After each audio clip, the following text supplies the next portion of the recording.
Hello student, I am Shivam. We are going to take a new topic which is continuity. और continuity क्या है? continuity किसी point पे check की जाती है, फंक्शन कॉन्टिन्यूसली चल रहा है ना, या ब्रेक हुआ है, ये continuity हमें बताती है। तो उसके लिए हम क्या करेंगे, function fx is said to be continuous at a point x is equal to a of its domain, यानी हमें चेक कहां से कहां तक करना है। अगर x is equal to a से x is equal to b के बीच में चेक करना है तो हम किसी पॉइंट पे चेक करते हैं, x is equal to n point पे चेक किया तो n पॉइंट के लेफ्ट में देखते हैं और राइट में देखते हैं। अगर दोनों साइड वैल्यू इक्वल आती है और उस पॉइंट पे भी फंक्शन की वैल्यू इक्वल आ जाती है तो हम बोल देते हैं फंक्शन कॉन्टिन्यूअस होता है। मतलब अगर x is equal to a पे चेक किया है तो LHL देखते हैं और RHL देखते हैं और value of function at that point check करते हैं। अगर ये तीनों वैल्यू इक्वल आती है तो फंक्शन कॉन्टिन्यूअस बोल देते हैं हम। लेकिन 11th क्लास में एक टॉपिक है लिमिट से कनेक्ट करता हुआ टॉपिक है। अगर आपको कॉन्टिन्यूटी और अच्छे से समझना है तो लिमिट वाले टॉपिक को 11th क्लास से क्लियर करना होगा और लिमिट का ही एक्सटेंडेड पार्ट है। मैं फर्स्ट क्वेश्चन लेता हूं और उसमें ये जो कंडीशन है, डेफिनेशन है, उसको सेटिस्फाई करके दिखाता हूं और देखते हैं कि कॉन्टिन्यूटी इसमें सेटिस्फाई करती है या नहीं करती है और रूल क्या है, मेथड क्या है, प्रोसेस क्या रहेगा सॉल्विंग का। ध्यान दो, लिमिट सबसे पहले हम LHL निकालेंगे। तो LHL का मतलब होता है limit x tends to, check किस पे कर रहे हैं, जीरो पे। x is not equal to zero का मतलब है x की वैल्यू जीरो नहीं होगी, जीरो से लेस हो सकती है या जीरो से मोर हो सकती है। तो LHL दिया है x टेंड्स टू जीरो पे चेक करना है हमें, तो जीरो के लेफ्ट में चेक करना है। तो जीरो से लेफ्ट में जाएंगे तो यही फंक्शन आएगा। जीरो पे ये फंक्शन है, वन वैल्यू दे रहा है फंक्शन, और जीरो से लेस या मोर पे ये फंक्शन का वैल्यू है। तो mod x upon x limit x tends to zero minus, zero में से कुछ माइनस किया है, जीरो का जस्ट लेफ्ट नेबर पॉइंट लिया है, जीरो माइनस होगी, इसको मैंने दे दिया जीरो माइनस h, यानी जीरो में से कितना माइनस किया है, h माइनस किया है। और h कैसा नंबर है, टेंडिंग टू जीरो है, अप्रोच टू जीरो है। Mod x upon x limit zero में से h को माइनस करेंगे तो माइनस h आएगा। इसको मैं ऐसे लिख देता हूं, x tends to minus h। अच्छा, जीरो से लेफ्ट में अगर जाते हैं तो मॉड माइनस में ओपन होगा। मॉड का ये डेफिनेशन है, मॉड को जब भी हम ओपन करते हैं तो मॉड x से वैल्यू x कब आएगी, जब x greater than equal to zero होगा, और मॉड x से वैल्यू माइनस x तब आएगी जब x लेस देन जीरो होगा। तो जीरो से ग्रेटर है, यानी मॉड के अंदर की वैल्यू को हम जीरो के इक्वल करते हैं और जीरो के राइट साइड में जो वैल्यू आती है उस केस में मॉड प्लस में ओपन होता है, और जीरो के लेफ्ट साइड में जब वैल्यू आती है तो मॉड नेगेटिव साइन में ओपन होता है। तो जीरो के लेफ्ट में है, LHL है, तो मॉड माइनस में ओपन होगा, तो x की वैल्यू माइनस x होगी, x से x कैंसिल हो गया, वैल्यू 1 आ गई। Limit x tends to minus h और ये वैल्यू 1 आएगी। अब मैं यहां पे लिखता हूं limit h tends to zero. अगर मैं limit h tends to zero लेता हूं तो x की वैल्यू जहां पे भी x है उसके प्लेस पे h आएगा, लेकिन वैल्यू पुट नहीं कर सकते इसमें, तो 1 का 1 ही रहेगा। जब इसकी लिमिट लेंगे ऑन टेकिंग लिमिट, तो जब इसकी लिमिट लेते हैं तो वैल्यू 1 ही आती है, तो इसका आंसर आ गया लेफ्ट हैंड लिमिट से 1। अब राइट हैंड लिमिट को चेक करते हैं। RHL को ले लिया, RHL में x tends to zero plus करेंगे, जीरो के राइट साइड में लेंगे, तो जीरो के राइट साइड में mod x upon x, zero के राइट साइड में मतलब when x is not equal to zero then we take this function mod x upon x। Limit x tends to zero plus, zero में क्या add किया, h add किया, और h कैसा number है, वेरी स्मॉल है, it is tending to zero है। और राइट हैंड साइड है तो मॉड किस में ओपन होगा, प्लस में होगा, राइट साइड का मॉड प्लस में ओपन होता है जीरो से ग्रेटर का। तो limit x tends to h, तो x से x कैंसिल हो गया, वैल्यू 1 आ गई।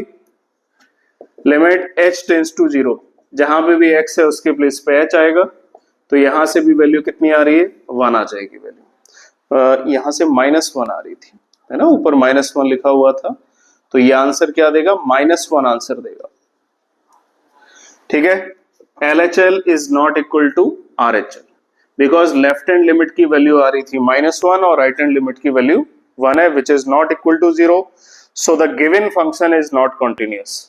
ठीक है, तो ये नॉट कॉन्टिन्यूअस फंक्शन होगा। ऐसे ही हम सेकंड क्वेश्चन को चेक करते हैं।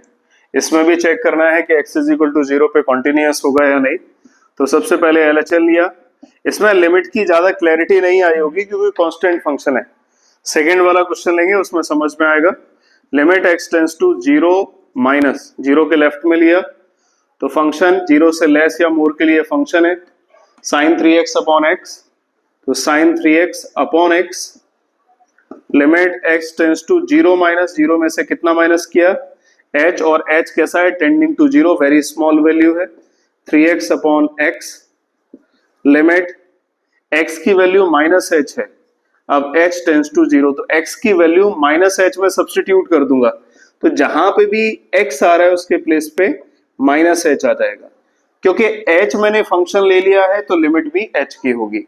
x की वैल्यू को -h पुट किया, 0 - h आएगा, तो जहां पे भी x है उसके प्लेस पे -h आ गया। अगर फंक्शन h का आता है तो लिमिट भी h की आएगी, अगर फंक्शन x का है तो लिमिट भी x की होगी। Limit h tends to 0, sine minus theta minus sine theta होता है, तो ये माइनस माइनस माइनस कैंसिल हो गया, 3 का डिवाइड और 3 का मल्टीप्लाई ऑन टेकिंग लिमिट, तो साइन 3h अपॉन 3h की वैल्यू 1 आएगी, 1 इंटू 3 यानी वैल्यू आ गई 3। तो लेफ्ट से तो देखो वैल्यू आ रही है 3। अब मैं चेक करता हूं राइट हैंड लिमिट से क्या वैल्यू आएगी। तो राइट हैंड लिमिट के लिए limit x tends to 0 plus sine 3x upon x। 0 plus का मतलब है 0 प्लस h, 0 प्लस h कितना होता है h, sign 3x upon x। अब देखो x का लिमिट है, x का फंक्शन है, यहां से चीजें क्लियर होगी। अब h का लिमिट है तो फंक्शन भी किसका आएगा, h का ही आएगा, साइन 3h अपॉन h। तो मैंने 3 का डिवाइड और 3 का मल्टीप्लाई कर दिया। अब ये जानते हो, ये मैं एक्सप्लेन कर दूं, limit x tends to 0 sine x upon x, यानी ये 0 अपॉन 0 फॉर्म होता है, साइन 0 अपॉन 0, तब इसकी वैल्यू 1 आती है। ठीक है, ये फॉर्मूला है, 11th क्लास में पढ़ा हुआ है। तो इस पूरे की वैल्यू क्या हो जाएगी, 1 हो जाएगी ऑन टेकिंग लिमिट। तो इसका लिमिट ले लिया 1 इंटू 3, है ना। तो LHL से भी वैल्यू 3 आ रही है, RHL से भी वैल्यू 3 आ रही है, लेकिन x इज इक्वल टू 0 पे जो क्वेश्चन में फंक्शन गिवन है उसकी वैल्यू बना रही है। LHL is equal to RHL but it is not equal to the given function at x is equal to 0। तो ये नॉट कॉन्टिन्यूअस होगा बिकॉज LHL और RHL तो इक्वल है, लेकिन जिस पॉइंट पे हम चेक कर रहे हैं उस पॉइंट पे फंक्शन की वैल्यू सेम नहीं आ रही, तो ये नॉट कॉन्टिन्यूअस फंक्शन होगा। कॉन्टिन्यूअस तो ये बोला हुआ है, हमें चेक करना है, फाइंड करना है कि a और b की वैल्यू क्या होगी। अगर कॉन्टिन्यूअस बोला है तो LHL, RHL और वैल्यू ऑफ फंक्शन तीनों इक्वल होंगे, जो कॉन्टिन्यूटी की डेफिनेशन है। तो LHL limit x tends to, किस पे हमें चेक करना है, 1 के अराउंड चेक करना है, तो 1 के लेफ्ट में लिया 1 माइनस, तो 1 से लेस के लिए ये फंक्शन है 5ax माइनस 2b, और 1 से लेस है 1 माइनस है, 1 से कितना लेस है, टेंडिंग टू 0 लेस है, यानी 1 में से h को माइनस किया और 1 का जस्ट लेफ्ट नेबर पॉइंट ले लिया है 5ax माइनस 2b। अब लिमिट h टेंड्स टू 0, तो x की वैल्यू आ जाएगी, x के प्लेस पे आ जाएगा 1 माइनस h।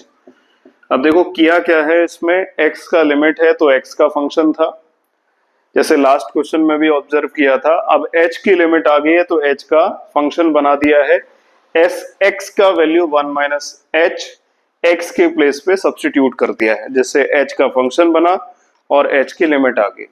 अब इसके बाद अगले स्टेप में हम क्या करेंगे, लिमिट को पुट कर देंगे, है ना, ऑन टेकिंग लिमिट। और लिमिट को हम जैसे ही पुट करेंगे तो जहां पे भी h आ रहा है उसके प्लेस पे 0 आ जाएगा, minus 2b, then 5a into 1 minus 0 5a और माइनस 2b। तो LHL यानी लेफ्ट हैंड लिमिट से ये हमें एक्सप्रेशन मिल गया है। अब RHL देखते हैं। RHL का मतलब 1 के अबाउट हमें चेक करना है, तो 1 के राइट साइड ले लिया 1 प्लस, तो 1 प्लस का मतलब 1 से ग्रेटर है, और 1 से ग्रेटर पे 3ax plus b function define है। तो limit x tends to 0, sorry 1 plus का मतलब 1 प्लस h, 1 के राइट साइड में लेना है, x का लिमिट है, x का फंक्शन है। अब h का लिमिट ले लिया है तो फंक्शन भी क्या आएगा, h का ही आएगा, 3a 1 प्लस h और प्लस b। तो अब मैं यहाँ पे h की वैल्यू को पुट करूंगा, यानी लिमिट लूंगा 1 प्लस 0 प्लस b, तो यहां से 3a प्लस b फंक्शन मिल गया हमें। तो LHL और RHL से एक्सप्रेशन मिल गए हैं, और वैल्यू ऑफ फंक्शन, तो जो फंक्शन का वैल्यू है 1 पे वो 11 है। अब कॉन्टिन्यूटी की जो डेफिनेशन है वो मैं यहाँ पे अप्लाई करके देखता हूं। अगर फंक्शन कॉन्टिन्यूअस है तो LHL is equal to RHL is equal to value of function at that point, means at x is equal to 1। तो LHL है 5a minus 2b is equal to RHL 3a plus b, और F1 ये value define है 11 है। 1 by 1 करके मैं equate करूंगा क्योंकि तीनों ही इक्वल है, और सेकेंड है यहाँ पे 2a plus b is equal to 11। मैं जो ये इक्वेशन सेकेंड बनेगी इसमें 2 का मल्टीप्लाई कर देता हूँ, 6a प्लस 2b, और 11 2 जा 22, मल्टीप्लाई समझ गए होगे क्यों किया है, जिससे b कैंसिल हो जाए, 6 और 5 11 होता है, और 22 और 11 33, 11 3 जा 33, तो a इज इक्वल टू 3 आ गया। एक ही वैल्यू मैं किसी भी इक्वेशन में डाल देता हूँ, एक ही वैल्यू को फर्स्ट इक्वेशन में पुट किया, 5 3 जा 15 minus 2b is equal to 11, then 2b is equal to 4, then b is equal to 2, तो b की वैल्यू 2 आ गई और a की वैल्यू 3 आ गई। मुझे लग रहा है समझ में। Determine the value of constant k so that, ये फंक्शन डिफाइन है और ये कॉन्टिन्यूअस है। के अननोन की वैल्यू निकालना है, LHL ले लिया। अच्छा, फंक्शन कॉन्टिन्यूअस होता है और किसी एक अननोन की वैल्यू निकालनी होती है, तो चाहो तो इसमें अपनी तरफ से सॉर्ट कर सकते हो, LHL को इक्वेट कर सकते हो वैल्यू ऑफ फंक्शन के साथ, जिससे डायरेक्ट वैल्यू आ सकती है अगर एक अननोन है तो। अगर दो अननोन है तो LHL और RHL दोनों को लेना पड़ेगा, फिर उसको इक्वेट करेंगे जैसे लास्ट क्वेश्चन में किया था, जिससे दोनों अननोन की हम वैल्यू निकाल सकते हैं। इसमें एक अननोन है, चाहो तो एक से ही कर सकते हो, और पेपर में अगर टाइम ज्यादा है तो फिर दोनों साइड लेके सॉल्व भी कर सकते हो। साइन 2x अपॉन 5x, ठीक है। हम क्या जानते हैं, limit x tends to 0 sine x upon x, sine का जो एंगल होता है वही वैल्यू अपॉन में आती है, उस केस में इस लिमिट फंक्शन की वैल्यू 1 हो जाती है।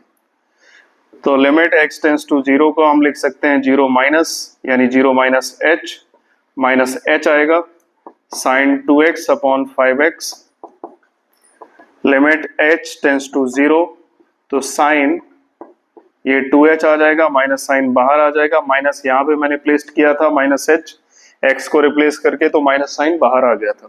ऐसे ही यहाँ पे x के प्लेस पे माइनस h पुट किया, माइनस बाहर आ गया, माइनस से माइनस कैंसिल हुआ, लिमिट h टेंस टू 0, 1/5 को मैंने थोड़ा सा साइड से कर लिया, साइन 2h अपॉन h की वैल्यू मैंने क्या बताया था, जो साइन का एंगल होता है वही अपॉन में वैल्यू आती है। इधर साइन का एंगल 2h है, नीचे मैंने h लिखा, 2 का डिवाइड और 2 का मल्टीप्लाई कर दिया। देखो ये जो एक्सप्रेशन है और ये जो एक्सप्रेशन है सेम बन गया, साइन का जो एंगल है वही अपॉन में, साइन का जो एंगल है वही अपॉन में। तो लिमिट ले लेते हैं, इसकी वैल्यू क्या होती है, लिमिट h टेंस टू 0 पे 1, 1/5 इंटू 1 इंटू 2, तो 2/5। अगर आप चाहें तो RHL की भी वैल्यू निकालेंगे तो RHL की सेम वैल्यू आएगी, है ना, सेम सॉल्विंग के स्टेप रहेंगे। मैं बस 2 स्टेप बता देता हूँ। h टेंस टू 0 पे अगर वैल्यू निकालेंगे तो साइन 2h अपॉन 5h मिलेगी, क्योंकि इसमें माइनस h आया था तो माइनस बाहर आ गया, इसमें प्लस h आएगा, है ना, तो एज इट इज एक्सप्रेशन रहेगा। तो 5 इधर लिखा हुआ है, 5 को मैं बाहर कर लेता हूँ, 2 का डिवाइड और 2 का मल्टीप्लाई किया on taking limit, 1/5 into 1 into 2, so we get the value of this RHL is 2/5. तो LHL is equal to RHL is equal to value of function at x is equal to 0. तो LHL का value 2/5, RHL का value 2/5, वो तो आना ही था क्योंकि function question में डिफाइन है कि कॉन्टिन्यूअस है, तो k की वैल्यू 2/5 आ गई। मुझे लग रहा है ये क्लियर होगा। नेक्स्ट क्वेश्चन देखते हैं। अब इसमें भी किसी एक साइड को लेके सॉल्व कर सकते हो क्योंकि हमें किसी एक अननोन की वैल्यू निकालना है और क्वेश्चन में डिफाइन है कि फंक्शन कॉन्टिन्यूअस है। मैं आरएचएल ले रहा हूं, अगर चाहो तो एलएचएल भी ले सकते हो, चाहो तो दोनों साइड को ले सकते हो। किस पे चेक करना है? जीरो के अबाउट चेक करना है तो जीरो प्लस ले लिया, आरएचएल ले रहे हैं इसलिए जीरो प्लस आएगा। एफ एक्स जीरो से लेस या मोर के लिए ये फंक्शन डिफाइन है, जीरो के लिए फंक्शन का वैल्यू के है। जीरो प्लस का मतलब होता है जीरो प्लस एच, यानी एच आएगा। फंक्शन का वैल्यू है 1 minus cos 4x upon 8x square. Limit h tends to zero, x का लिमिट है, x का फंक्शन है, h की लिमिट है, फंक्शन किसका आ जाएगा? h का आ जाएगा, यानी x को रिप्लेस करेगा कौन? h upon 8h square. अब ध्यान रखो इसमें limit x tends to zero 1 minus cos x upon x square, इसकी वैल्यू कितनी होती है? 1/2। याद रखना 11th क्लास में ये रिजल्ट बहुत इंपॉर्टेंट था, कई क्वेश्चन इसी रिजल्ट से हुए थे। क्या है limit x tends to zero 1 minus cos x upon x square?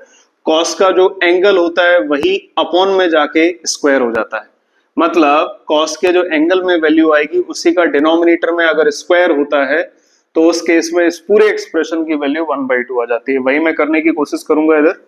Limit h tends to zero 1/8 1 minus cos 4h upon h square लिखा था, मैं इसको लिख लेता हूं 4h होल स्क्वायर। मैंने क्या किया है? 4 स्क्वायर का डिवाइड किया है तो 4 स्क्वायर का मल्टीप्लाई, 4 स्क्वायर क्या होता है? 16। तो मैंने 16 का डिवाइड और 16 का मल्टीप्लाई कर दिया। कॉस का जैसा एंगल यहाँ पे आ रहा है वही डिनोमिनेटर में एंगल का स्क्वायर हो गया, तो इस पूरे एक्सप्रेशन की value h tends to zero पे कितनी होगी? 1/2। तो 1/8 इंटू 1/2 इंटू 16, तो 8 इंटू 2 16 और ये कैंसिल हो गया, वैल्यू 1 आ गई। अब देखो LHL और RHL और value of function at x is equal to zero, ये तीनों इक्वल होंगे। LHL और RHL दोनों से वैल्यू 1 आ रही है क्योंकि कॉन्टिन्यूअस फंक्शन है और f0 का वैल्यू k है तो k इज इक्वल टू 1 आ गया। ये फंक्शन डिफाइन किया है, x is not equal to zero के अबाउट हमें चेक करना है और फाइंड करना है फंक्शन की वैल्यू क्या होगी x is equal to zero पे जब फंक्शन कॉन्टिन्यूअस है। तो मैं LHL की वैल्यू ले लेता हूं, चाहो तो RHL की भी ले सकते हैं। सबसे पहले तो हमें फंक्शन की वैल्यू चेक करना है कि फंक्शन की वैल्यू क्या होगी और कॉन्टिन्यूटी को चेक करना है। तो LHL को ले लिया, x tends to zero plus, तो log 1 plus x upon a minus log 1 minus x upon a, और x को मैंने ब्रेक कर दिया। Limit x tends to zero, ये 11th क्लास का फॉर्मूला है, log 1 plus x upon x, इसकी वैल्यू 1 होती है। log 1 प्लस जो x होगा वही अपॉन में आता है, उस केस में log की value x tends to zero के लिए 1 होती है। तो limit x tends to zero plus का मतलब जीरो प्लस h, यानी h आएगा। एक बार और मैं लिख लेता हूं 1 plus x upon a upon x minus log 1 minus x upon a upon x, ठीक है। अब limit h tends to zero, तो x का फंक्शन था और x की लिमिट थी, अब h का फंक्शन होगा और h की लिमिट आएगी h upon a upon h और माइनस log 1 माइनस h upon a upon h। तो मैं यहां से a को डिवाइड और a का मल्टीप्लाई करता हूं। यहां पे मैं करेक्शन करना है, यहां पे b वैल्यू है, ठीक है, ये b होगा, यहां पे भी b आएगा और ये भी b होगा। तो यहाँ पे मैं a से डिवाइड और a का मल्टीप्लाई, यहाँ पे मैं b से डिवाइड और b का मल्टीप्लाई करता हूँ। क्यों कर रहा हूँ ये? क्योंकि इस तरह का एक्सप्रेशन बनाना है, log 1 प्लस जो यहाँ पे वैल्यू आती है वही अपॉन में उस केस में वैल्यू 1 आएगी। तो देखो जो यहाँ पे वैल्यू आ रही है वही यहाँ पे आ गई वैल्यू, उस केस में इस पूरे एक्सप्रेशन की value h tends to zero पे 1 आएगी। तो 1 इंटू 1 अपॉन a, इस पूरे की वैल्यू 1, और मैं यहाँ पे माइनस साइन लगा देता हूं और यहाँ पे प्लस कर देता हूं, ठीक है। तो जैसे यहाँ पे वैल्यू आ रही है 1 और प्लस माइनस, तो 1 प्लस जो यहाँ वैल्यू आ रही है देखो वही वैल्यू यहाँ पे आ रही है, तो इसकी भी वैल्यू क्या हो जाएगी? 1 हो जाएगी। और 1 इंटू 1 अपॉन बी, तो 1 upon a plus 1 upon b, इसको सॉल्व करेंगे तो a plus b upon a b. तो जब फंक्शन कॉन्टिन्यूअस है तो यही वैल्यू आएगी। अगर आप चाहें तो LHL से भी वैल्यू निकाल सकते हैं, जीरो माइनस आएगा तो ये वाला जो है वो नेगेटिव में जाएगा और ये प्लस में जाएगा, लेकिन एक्सप्रेशन की जो वैल्यू आएगी वो दोनों ही केस में सेम आएगी।